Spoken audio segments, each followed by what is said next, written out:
Kuya, pwede magtanong? Nagtatanong ka na. Ano ba yun? Kilala niyo to si Alex Animation? Oo. Yan ata yung nagawa ng animation. Pagdating mo sa unang kanto, kumanan ka. Tapos kaliwa sa pangalawang kanto. Yun, may poste doon. Ah, doon na? Hindi pa. Kanan ka ulit sa pangalawang kanto. Tapos kaliwa sa pangatlong kanto. Yun, may tindahan doon. Doon na bahay niya? Hindi. Ang gawin mo, doon ka magtanong sa may tindahan. Hindi kasi ako taga rito eh. Hello mga ka-Alex Animation! Tara at samahan niyo akong i-review ang pinadala sa atin ni XP Pen na isang Deco Mini 7 drawing tablet. Siya nga pala mga Lodi, tapusin niyo ang video na ito dahil may pag-giveaway si XP Pen na isang Deco Mini 4. Tara, unbox na natin!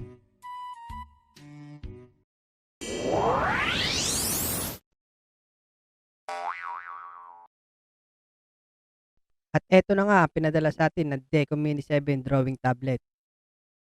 Siyempre, logo ng XP Pen. Yan, bilisan na natin ang pag-unbox.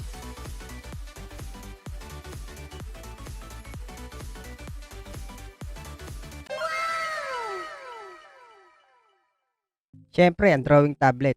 Tabi muna natin. Ito naman ang mga kasama niya sa loob. Siyempre, ang ating pen stylus na may pressure level sensitivity na 800/192 at pwedeng matilt hanggang 60 degree. At USB to USB Type-C cable. Isang USB-C at isang micro USB para sa ating mga phone.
At piliin kung Mac OS o Windows. Tara, testing na natin yung tablet.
Dahil umabot ka dito, ito na ang mechanics para manalo sa giveaway ni XP Pen na Deco Mini 4. I-like at i-follow nyo lang ang page ng XP Pen at ang page ko.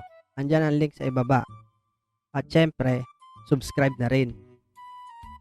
At comment ka lang sa FB page ko na #XPPen at kung bakit ikaw ang dapat makakuha.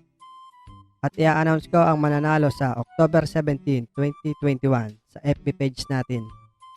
See you next animation. Bye-bye!